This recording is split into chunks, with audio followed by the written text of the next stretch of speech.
They target volunteers. Friends, I was hit today. A drone slammed right into us.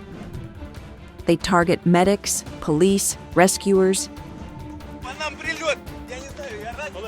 Another Shahed. 3 drivers killed. They spare no children. He dropped the bomb. The fragments tore into me. They spare no elderly. The scene was shocking. Body parts everywhere. They carry out these cynical killings of Ukrainians, hiding behind the claim of attacking military targets, and they violate every standard of humanitarian law. Watch in this special report, The Hunt for Civilians, how the Russian army targets ordinary people. Brave in attacks on the unarmed, ruthless in killing civilians, cynical in inventing stories about military victories. The Russian army is deliberately wiping out Ukraine's civilian population. The Kremlin now openly calls for Ukrainians to be destroyed. The ISAN's Analytical Center reviewed thousands of texts, 300 hours of video, and hundreds of statements from Russian officials and propagandists. Their conclusion is clear. These materials show dehumanization, where people are labeled as unworthy of life, and they contain direct calls for genocide. As a result, Russian forces carry out a real hunt for civilians. This strike hit the evacuation vehicle of volunteer Oleg Leontyev. He and his team were driving toward Konstantinivka in Donetsk region to evacuate people. Oleg describes what happened on the road as an actual hunt. Russian drones attacked every vehicle they saw on the highway, military or civilian. We drove out and saw a van on fire. A military vehicle was burning too. We passed between them and heard the sound. Then everything flashed and started falling around us. A fragment hit me in the head, and 2 more hit my arm, because when the blast went off, I covered myself like this. I did not understand right away that I was wounded. I felt it only when the blast deafened me and the pressure hit my ears. Then the hot blood started running down. Friends, I was hit today. A drone slammed right into us. Even injured, Oleg tried to pull his steel partner off the battlefield. In that red Sprinter van, he evacuated more than 7,000 people, even from areas where official evacuation had already stopped because of the front line. While they were loading the vehicle, drones kept tracking and attacking. They survived only thanks to the military. While we were loading the car, 2 drones came right at us. We had to run. We hid. That day, Oleg and his team managed to evacuate civilians. My head was ringing. My ears were ringing.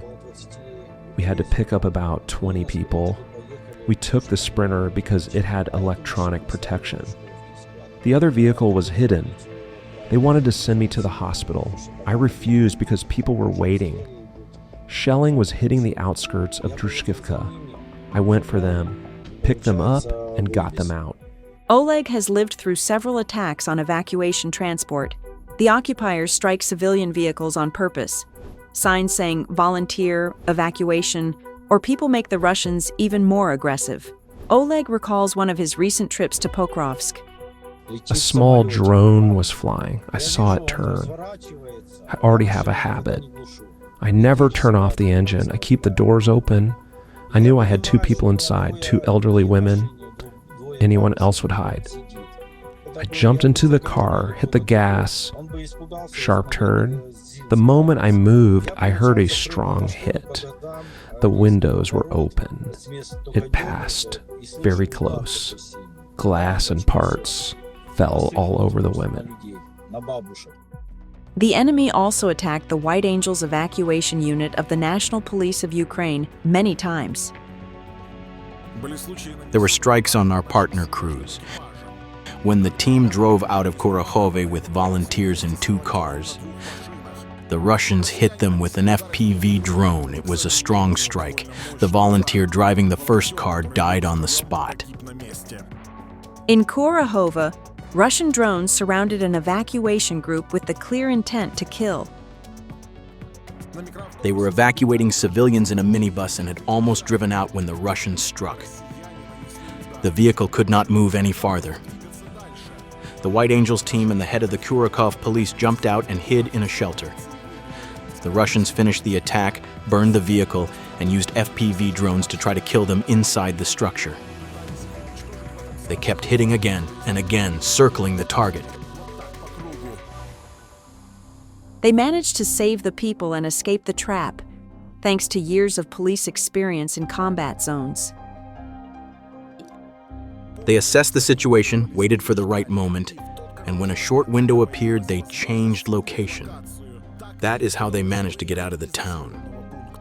But while trained officers know how to act under pressure, civilians often become targets of Russian drones.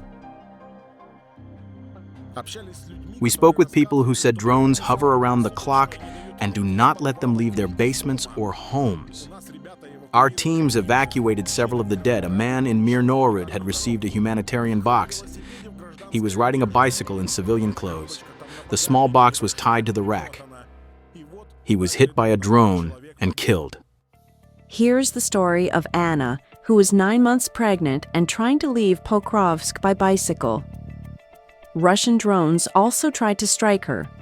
Fighters from the 25th Airborne Brigade wrote about Anna after meeting her on the road and helping her reach safety. The path went through open fields. We were walking and heard an FPV drone coming from one direction and another was hovering above us. There was no place to hide or run. I would not manage to get her to cover in time. We were lucky that the FPV drone lost control and veered away. The control panel failed, or a civilian riding a bicycle passed on the road and the drone switched to him. A drone hunting a military truck waited until an elderly woman from Pokrovsk carried out her trash. Only after she stepped aside did it continue the attack. Propaganda spread such footage to justify these crimes against civilians. But here's what really happens.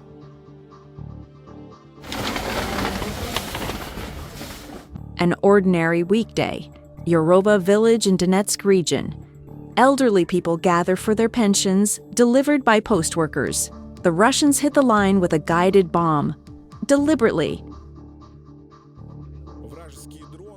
Enemy drones acting as scouts saw that it was only civilians. These were not soldiers. These were elderly men and women on bicycles with small-wheeled bags. Among the dead were 15 women and 9 men aged 53 to 87. The scene was horrific. It was a heavy guided bomb, a KAB-250. It weighs 250 kilograms and creates a massive blast radius that tears through everything around it. Body parts were everywhere. Soldiers, medics, and everyone who could reach the site rushed forward to help the survivors. Local residents used their own cars to drive the wounded to hospitals in Slovyansk and Kramatorsk, doing everything possible to save lives in those first critical minutes. Since the start of Russia's full-scale invasion, more than 3,000 criminal cases have been opened in Donetsk region alone. Investigators documented over 54,000 violations under Article 438 of the Criminal Code of Ukraine, which covers war crimes. These cases show a consistent pattern. They include targeted shelling of civilians, strikes on residential areas, and destruction of civilian infrastructure. More than 5,000 attacks on towns and villages in Donetsk region have been recorded just this year. The scale of firepower used against civilian areas is extensive. Around 2,000 drones of different strike ranges were documented, along with more than 1,000 airstrikes and almost 1,000 artillery attacks. There were also 15 missile strikes and 327 assaults with multiple launch rocket systems. These strikes killed 756 civilians, including 261 women and 8 children. 1,945 people were injured, among them 820 women and 59 children. Almost half of the attacks involve enemy drones, which have caused 125 deaths and 660 injuries among civilians. Most often, the occupiers send FPV drones of different modifications toward towns and villages, across Donetsk region. They also use other types of unmanned aircraft, including Talmaz, Lancet, Cub, and several similar models. During these attacks, Russian operators can clearly see that they are targeting ordinary civilians because most of their drones are equipped with cameras. They see it and still strike, committing new crimes again and again. Their goal is evident. They aim to intimidate those who have not yet evacuated to safer regions and who continue to live in frontline towns and villages. In the village of Pravdine in Kherson region, a Russian drone killed a 1-year-old child who was playing in a playpen in the yard of a private home. It dropped lower. The wings were visible and the sound was terrifying. Then the blast hit and everything scattered. The injury, Galina Mejita says, left her great-grandson with no chance to survive. A fragment went straight into his heart, left a hole, shattered his lungs. They saw the child. There was a stroller here and another one over there. We documented this incident and are proving that it was a deliberate strike on an ordinary residential house and an ordinary yard where civilians were present. The enemy terrorizes Ukrainians of all ages. Children, especially teenagers, become frequent targets. I'm 11. We were walking with friends when a drone appeared. We started running. I reached the gate and tried to hide, but the drone flew closer and dropped a bomb. The fragments hit me. 13-year-old Ilya from Kherson received wounds to his arm and leg. The drone dropped explosive on him while he was going to pick up humanitarian aid. It saw me run behind a tree and drop the charge. It hovered above me for about 10 seconds. By reviewing open sources and other materials obtained during the pre-trial investigation and related criminal cases, we established that the drone operator sees the target in real time and consciously selects it before the strike. These targets show no features of combatants, no military-style clothing, no military vehicles, nothing that could indicate a lawful military objective. This gives us grounds to state that a civilian person is deliberately chosen as the target. This is intimidation. It is state terror. There is another purpose. Russian drone operators use these attacks for training. They hunt civilians to practice their strike skills. Civilians are easier to hit, so inexperienced operators choose them and kill Ukrainians without hesitation. Russian military channels write that a legal target is anything they decide it is. Civilian cars, vans, minibuses delivering aid are labeled dual-purpose vehicles by the administrators of those channels, who are often drone operators and Russian servicemen. Here are the consequences. Russian drones attacked a United Nations humanitarian convoy on its way to residents of Kherson region. It was bringing food to the village of Bilozerka and was marked with World Central Kitchen, a UN food relief program. In September 2025, there was another attack on staff of the Red Cross Society of Ukraine. There was a large red cross on the roof of the car, and 2 FPV drones chased us for almost 5 kilometers. To justify attacks on civilian cars, taxis, minibuses, trolley buses, the enemy designates so-called red zones.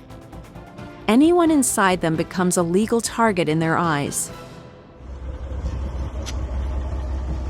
Along with targeted drone strikes, the deoccupied Kherson region faces daily attacks from different Russian weapons. The regional prosecutor's office reports that the enemy chooses the time and place to cause the most civilian casualties. They strike when people gather, when movement is expected, and when the chance of killing or injuring civilians is highest.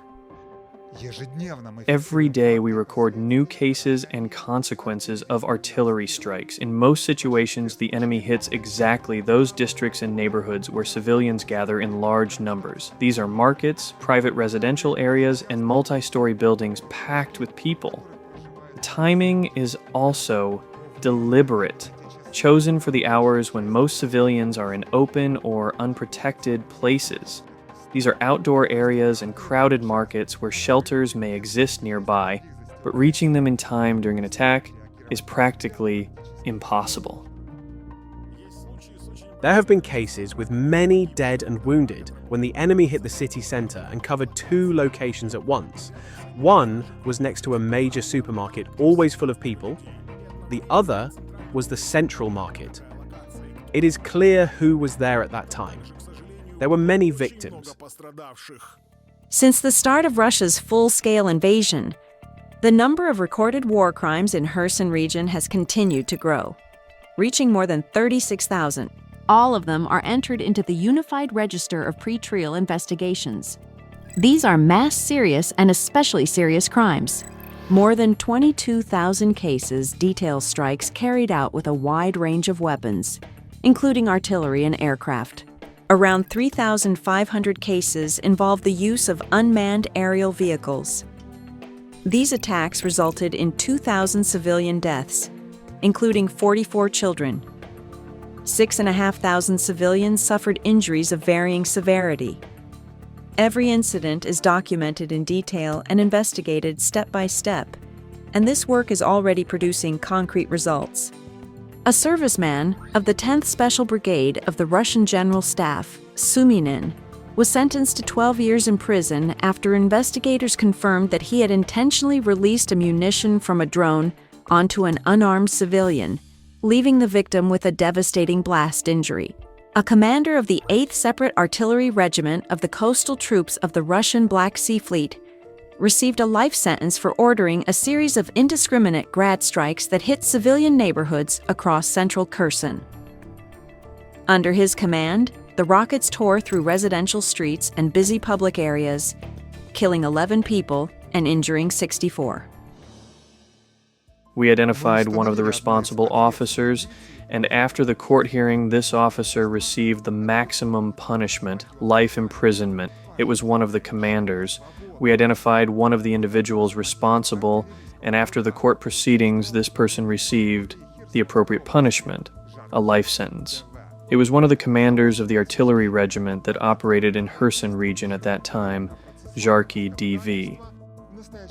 The conviction was delivered in absentia, yet current criminal procedure law allows us to proceed without delay and bring such individuals to justice. The court then determines the punishment it considers necessary based on the evidence presented. This is how we restore a measure of justice for the people who suffered, for the victims, and for the families directly harmed by these horrific actions. The enemy's preferred targets are the services that help the wounded, medics, rescuers, law enforcement, like these police officers in Kherson region investigating a traffic accident.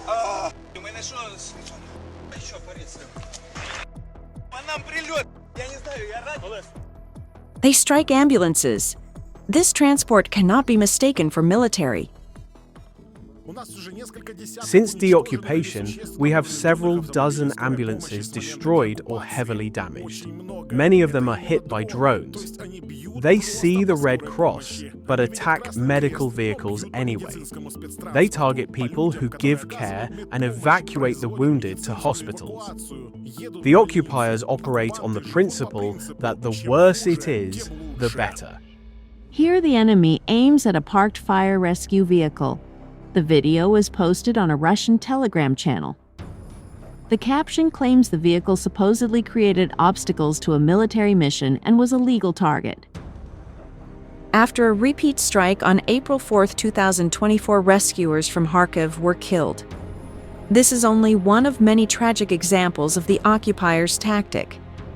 They hit the scene where first responders are working. While we were clearing the aftermath of a Shahed strike on the city of Kharkiv, our unit drove out to help people trapped under the rubble. About 25 to 30 minutes later, a second Shahed hit near our vehicles, which had been positioned close to the impact site. 3 drivers were killed instantly. Unfortunately, the victims are not only ordinary civilians, but also those whose mission is to respond to attacks and help the injured. During repeated strikes, these workers themselves become targets and casualties of the Russian military. The scale, intent, and brutality of these killings of Ukrainian civilians are not only war crimes, they are crimes against humanity. Human rights advocates stress this point. Ukrainian investigators cooperate closely with international partners to ensure these atrocities are prepared as full cases for the International Criminal Court and for a future special tribunal addressing Russia's crime of aggression. Evidence of these crimes is transferred in the proper manner from the Office of the Prosecutor General to the International Criminal Court, to Prosecutor Karim Khan. Russia's armed aggression is also the subject of an ongoing investigation by the International Criminal Court. Representatives of the international community are shocked by the consequences of this conflict and the scale of the attacks. They are doing everything necessary to document the violations and establish the responsibility of the Russian military. There is significant attention from international organizations, including UN bodies, which now state in precise legal terms that these are crimes against humanity, large-scale and systematic attacks. Such conclusions carry legal consequences. I truly believe that we will find the individuals responsible for these war crimes. It will take time, but this is a war in which we are dealing with a criminal regime.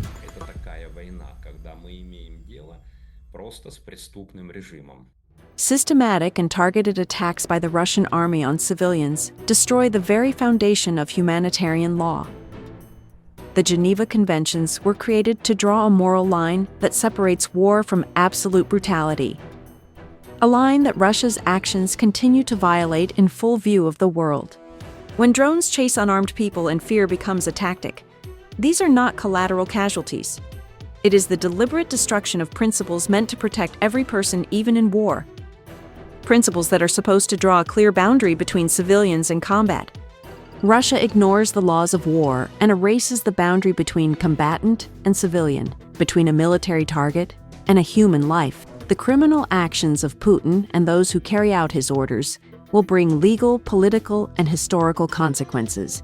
Consequences that will define global judgment of this war for generations to come. The Russian dictator is already an outcast on the world stage. History shows that regimes built on violence and fear always collapse. Not instantly, but inevitably. Olga Mikhailiuk, Alyona Gramova, Natalia Belokudria, Special Report.